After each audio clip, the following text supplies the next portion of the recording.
कोचो, तुमने बहुत मेहनत की है। फिर कभी ऐसी नकचड़ी बच्ची की हिफाजत का काम नहीं लूंगा। हाँ?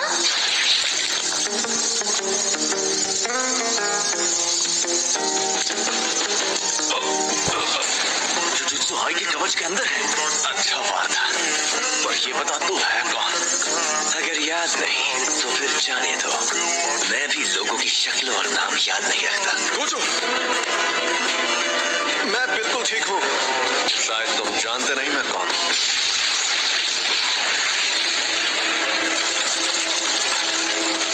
अबे झंडू आदमी, तुझे पता है रिको पर रखा इनाम अब हटाया जा चुका है। और उस इनाम को मैंने ही हटाया था बेवकूफ।